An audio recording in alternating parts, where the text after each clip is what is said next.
মুসলমান নবীর উম্মতের দল, আপনার আমার নবী কেমন এক বরকতের নবী।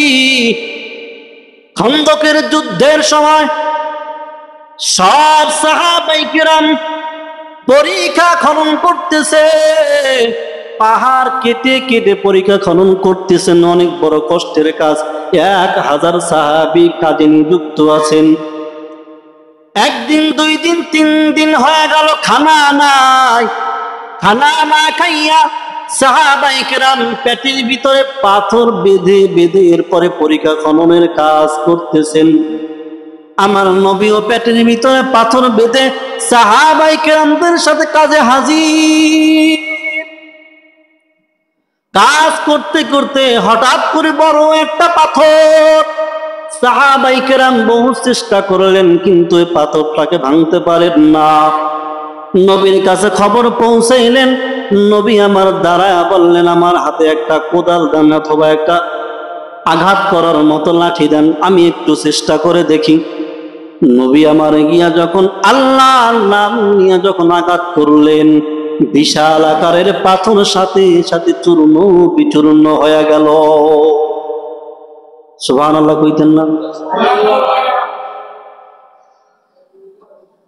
যখন নবী পাথর ভাঙতেছিলেন, এমন সময় নবীর সাহাবী হযরত জাবের রাদিয়াল্লাহু তাআলা আনহু তাকা দেখলেন নবীর পেটের ভিতরে পাথর বাঁধা।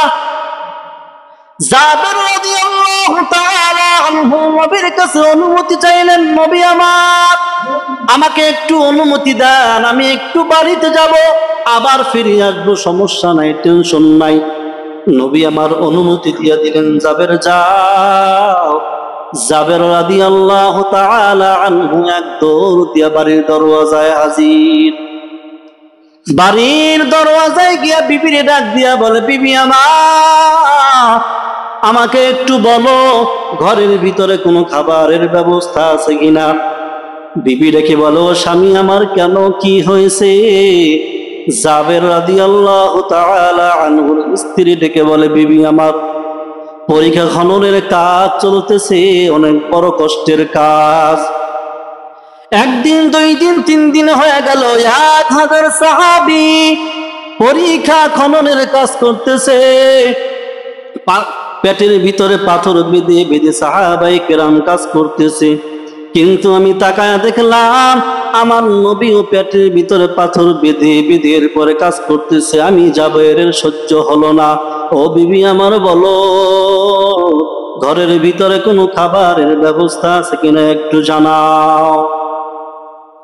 জাবের রাদিয়াল্লাহু তাআলা আনহু স্ত্রী ডেকে বলে, স্বামী আমার, ছোট্ট একটা বকরি আছে আর অল্প কিছু জব আছে, হয়তো 2-3 জন খেতে পারবে, ওই পরিমাণ জব আমাদের ঘরে আছে। ও বিবি, তাহলে নবীকে একটু দাওয়াত দে, নবীর সাথে আরো 2-1 জন নবী হয়তো নিয়ে আসবেন, 2-3 জন পেট ভরে হয়তো খেতে পারবে। জাবেরের স্ত্রী বলে, তাড়াতাড়ি যান, গিয়া নবীকে আমাদের বাড়িতে দাওয়াত দেন। জাবের রাদিয়াল্লাহু তাআলা আনহু নবীর কাছে গিয়া বললেন, আস্তে আস্তে করে বললেন, নবী আমার, আমার ঘরের ভিতরে ছোট্ট একটা বকরি আছে আর অল্প কিছু জব আছে, 2-3 জন হয়তো খাওয়া যাবে রুটি বানাইলে। ও নবী আমার, আপনাকে আমার বাড়িতে দাওয়াত, আপনার সাথে আরো 2-1 জন সাহাবায়ে কেরামদেরকে নিয়ে যাবেন। এই কথা শোনার পর নবী আমার পুরা ময়দানে অ্যানাউন্স করে দিল, ও সাহাবায়ে কেরাম শোনো, তোমাদের ভাই জাবেরের বাড়িতে আজকে আমাদের সবার দাওয়াত। দাওয়াত দিছে কয়জন রে? কি কথা বুঝেন না? দাওয়াত দিছে কয়জন রে? নবীর সাথে আরো 2-1 জন যাবে। নবী কি করলেন? পুরা ময়দানের 1000 সাহাবায়ে কেরামদেরকে দাওয়াত দিলেন। মাথা ঠিক আছে নি? জাবেরের মাথা গরম হয়ে গেল, আবার বাড়ির দিকে দৌড়। বাড়ির দরজায় গিয়ে বলে, হে বিবি, সর্বনাশ হয়ে গেছে, কি হয়েছে স্বামী আমার?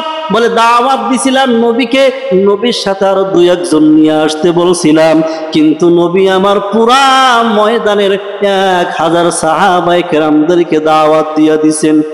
স্ত্রী ডেকে বলে, ও স্বামী আমার, কোনো টেনশন নিবেন না। সুবহানাল্লাহ বলেন। কেমন একজন আল্লাহর বান্দি! বলা তো দরকার ছিল স্বামী আমার, দরজা লাগাই আমরা সবাই পালাই, কারণ 1000 সাহাবা যদি আমাদের বাড়িতে আসে আমাদের উপায় কি? কিন্তু এই কথা না বলিয়া কেমন একজন আল্লাহর বান্দি স্বামীকে সান্ত্বনা দিয়ে বলতেছে, স্বামী আমার কোনো টেনশন করবেন না, নবী যখন দাওয়াত দিছে আমাদের কোনো টেনশন নাই। আল্লাহু আকবার বলেন। ও স্বামী আমার বলেন, নবী আর কিছু বলছিনি? বলে হ্যাঁ নবী বলছে, ও যাবে, তুমি বাড়িতে যাওয়ার পরে তোমার স্ত্রীকে বলবা যতক্ষণ পর্যন্ত আমি নবী তোমার বাড়িতে না আসব ততক্ষণ পর্যন্ত গোস্ত যেন চুলার থেকে না নামায়, গোস্তের পাতিলা যেন চুলার থেকে নামায় নিচে না রাখে, আর রুটি বানাবার জন্য যে খামির বানাইছে ওই খামির যেন আমার জন্য ডেকে রেখে দেয় যতক্ষণ পর্যন্ত আমি তোমাদের বাড়িতে না আসবো। জাবেরের স্ত্রী বলে, নবী যখন বলছে কোনো টেনশন নাই, আপনি নিশ্চিন্তে থাকেন। একটু পরে নবী আমার জাবেরের বাড়িতে হাজির হইয়া জাবেরকে বললেন, যাবে তরকারির পাতিলা নিয়ে আসো, জব যে খামির বানাইছো খামির নিয়ে আসো।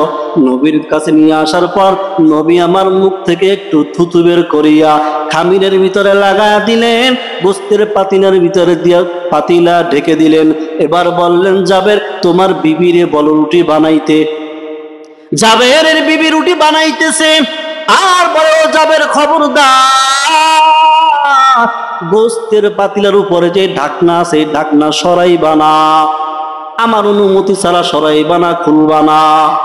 জাবের রাদিয়াল্লাহু তাআলা আনহু এবার তার স্ত্রী রুটি বানাইয়া নবীর সামনে হাজির করল।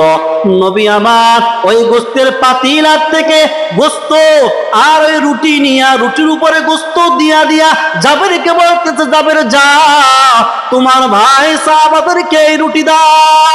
জাবের রাদিয়াল্লাহু তাআলা আনহু সকল সাহাবায়ে কেরামদেরকে রুটি দিতেছেন, নবী নিজে খাদিম দিয়া দিয়া খাওয়াইতেছেন।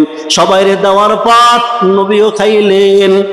এবার জাবেরকে বললেন, জাবের যাও ঘরের ভিতরে গিয়া তুমি খাও, তোমার বিবিরে দাও, সন্তানদেরকে খাওয়াও। জাবের রাদিয়াল্লাহু তাআলা আনহু বলেন, ও দুনিয়ার মানুষেরা শোনো, আমি ঘরের ভিতরে গিয়া দেখলাম যেই পরিমাণ গোস্ত পাতিলার ভিতরে ছিল ওই পরিমাণ গোস্ত এখনো পাতিলার ভিতরে বিদ্যমান আছে। ও আমার সাল্লাকা ইল্লা রাহমাতাল লিল আলামিন।